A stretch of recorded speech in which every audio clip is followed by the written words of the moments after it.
Hello Tucker Tribe, welcome back to our channel. I figured I'd do a little bit of a seed walkthrough and show you guys the different seeds that I purchased to plant in our garden for this year to produce all of the different vegetables and fruits that we like to eat during the spring and summertime into the fall. We have a very long growing season here in Southern California, so I start them now in January and they'll last me pretty much till the end of October if I really keep them watered. I'll go through all the different seeds that I purchased today and I'll tell you where I got them all from. I ordered my seeds from 2 different companies this year, Michigan Gardener, Baker Creek. Last year I ordered most of my seeds from Johnny's Seeds and they did absolutely wonderfully. I just wanted to give another couple companies a go this year. I do have some flower seeds from Johnny's that I'll talk about in a different video. Some Lisianthus, I think I have some stock flowers as well. Some ranunculus I think I got from like Eden Brothers. So first I'll go through the different peppers that I got. First couple peppers that I got are from Baker Creek. I got these chocolate habanero peppers. They are very hot, super hot, flaming hot. And these are for Chase because he loves everything hot. And then he also loves bell peppers. So I got these cute little mini bell peppers. I thought these would be cute as like a pop it in your mouth snack for him. I got more cayenne peppers.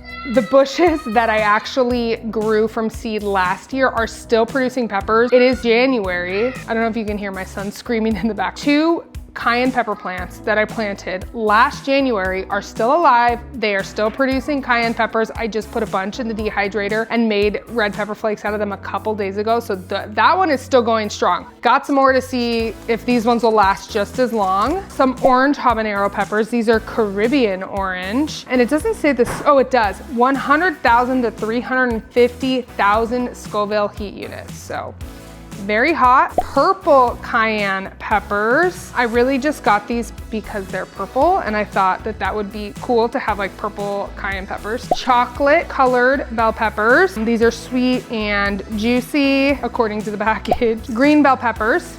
And then I saw this really cool firecracker bell pepper that looks like little Christmas bulbs. And so I wanted to try that. They're not that hot. They're only 2,000 to 5,000 Scoville heat unit, but they're really cute. And so I thought, why not? And then last but not least, Tabasco peppers. I thought it might be kind of fun to try to make hot sauce out of these because my husband loves hot sauce. Those are all the different pepper plants that I bought. I really didn't grow that many pepper plants last year, mostly because I was growing the pepper plants in the garage and we had a mouse and he kept going in and eating the little tops off of all my pepper plants. So this year I'm planning to grow a lot more pepper plants than I did last year. Next, we will go into the squashy section. I have some butternut squash, some zucchini, of course, some cucumbers. Last year I tried to grow cucumbers. They did not do well at all. So we are gonna try again. This is a different kind. This is like the most standard cucumber that there is. So hopefully I'm a little bit more successful this year with the cucumbers. I was very disappointed last year. I love to make pickles. And so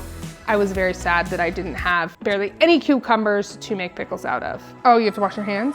Next on the list, we have some artichokes. These are purple and white striped artichokes. These are not artichokes, these are eggplants. These are purple and white striped eggplants. I thought that they were really cool looking, and they're like a little bit more globular than like a regular eggplant. And so I thought that that would be good for like eggplant parmesan. My mom makes this really good eggplant with like breadcrumbs on top. But anyways, yes, eggplants. Artichokes. I'm gonna try to start some artichokes. These are year-round vegetables. So I will plant these and hopefully we'll have artichokes year-round. They're not supposed to bloom the first year. So it'll probably take a couple years for those to get established. Artichokes, you eat them, it's a vegetable. Next, we will talk tomatoes. So last year I grew tomatoes very successfully. We had a bajillion tomatoes all the time. The cherry tomatoes were off the charts. I had a trillion billion cherry tomatoes. I didn't know what to do with them. So I was able to save or try to save some big beef tomato seeds from my big beef tomatoes. So I'm gonna try to plant these this year. This was the only seed from tomatoes that I've tried to collect because I've never collected seeds from a tomato before. And so I thought to myself, I'm gonna try one kind.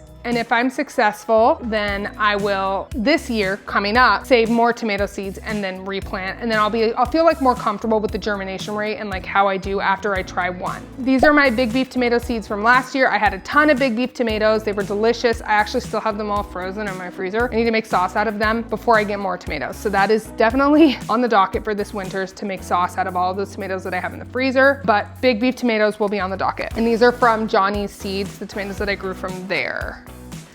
Next, from the Michigan Gardener, we have some Cherokee lime striped tomatoes. I grew a lot of really plain, round, red tomatoes last year. I thought this year I'm gonna change it up a little bit. I was very successful with all those regular red tomatoes, and so I thought, why not try something a little bit different? These Royal Paste tomatoes, which make very good tomato paste, obviously. A watermelon beefsteak tomato, which is supposed to be very, very big. It can range from 1 to 2 pounds each. Perfect for feeding a crowd. So we'll see how big these actually get. Oh no! Do you want a chip? Sissy has a chip, look! Ooh, a chip! Next are these giant Belgium tomatoes. This is an Ohio heirloom tomato. These are also 1 to 2 pounds each when they grow. Dr. Wycheese, I don't know how to say this name. Yellow tomato. These are indeterminate. So all of my tomatoes that I got are indeterminate pretty much. I don't think I got any determinate ones. I don't like determinate ones because I don't want them to stop. I want them to go, go, go, go, go. I want to grow as many tomatoes as I possibly can, because that to me is fun. These ones are yellow and they can range in 12 to 16 ounces, so almost a pound. Big, big, big. I'm going for big. Go big or go home this year. From Baker Creek, I have some Blue Beauty tomatoes. These are slicers. They're perfect for like a BLT. Orange accordion tomatoes. I'm so excited about these tomatoes because these can easily reach 20 ounces, so more than a pound. Pink Oxheart tomatoes. They're shaped like a heart. They look really cool. That's why I wanted to try them. Pineapple tomatoes, again, really, really big. These can get up to like 2 pounds each. I think these ones are good for sauce too. Hints of pineapple and citrus layered over the classic tomato taste. Fancy. Black cherry tomatoes. I realized I didn't get any regular cherry tomatoes, so I might have to order some of those. And then finally, black Brandywine tomatoes. I don't know if you can tell, there's like a theme. I wanted to try and grow tomatoes that are different than just like your regular red tomatoes. I wanted tomatoes that were fun and exciting and not just red. So I have a lot of like different colors, different varieties, different sizes. Okay, next, green beans. I harvested all of these green bean seeds from my own green bean plants that went absolutely nuts last year. And what's funny is that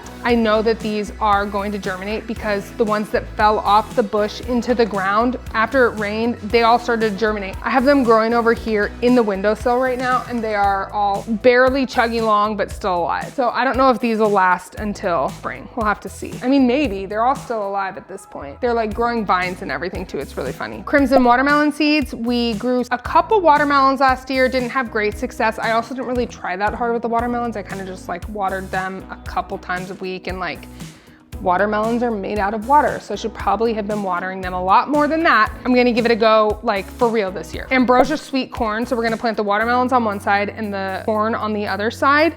And then when the corn expires, I'm going to plant all of my different pumpkin plants where the corn and the watermelons were. I'll actually probably leave the watermelons because the watermelons probably will grow through the end of summer, but the corn will only last a certain amount of time and then it's done. So I'll pull up all the corn stalks and then I will plant all of my pumpkins. And I have 5 different pumpkin seeds here, and then I think I'm gonna order one more from Johnny's, which is like a black pumpkin that they didn't have on the Michigan Gardener website. So I have jack-o'-lanterns, obviously for Halloween, Durahdale, which are like a teal pumpkin, big giant State Fair winter pumpkins. We're gonna try to grow this bad boy as big as possible. Long Island cheese, and then white flat boar pumpkin. All 3 of these, and then plus the black ones, those will just be for like fun decorations for the port. And then we're hoping that we'll be able to grow these for Halloween. We always get one big giant pumpkin from the pumpkin patch and carve it with a big old jack-o'-lantern face. So we're hoping maybe we can grow our own and then we don't have to go spend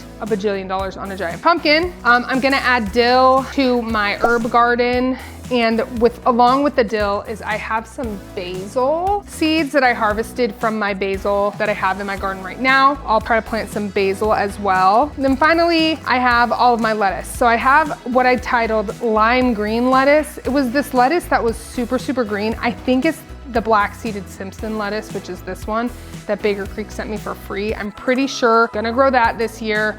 Romaine lettuce, which I harvested myself. This doesn't look too promising though, honestly. Well, maybe there's some more seeds there in the bottom. I don't know. I'm getting better at harvesting seeds from my own vegetables, so that more to come on that later this year. And then finally, I have some Bib Butterhead lettuce, and I will work on planting that out. I'm gonna direct sow that into the garden. So what I'm really gonna be focusing on starting right now, currently at this moment in time, eggplants, artichokes, all of my different peppers, zucchini, summer squash, and then all of my tomatoes. Come along with me on that journey. I'll check in a couple weeks once I've got a little bit of traction on these seeds, but yeah, I'm gonna start those, so I'll show you how I do that as well.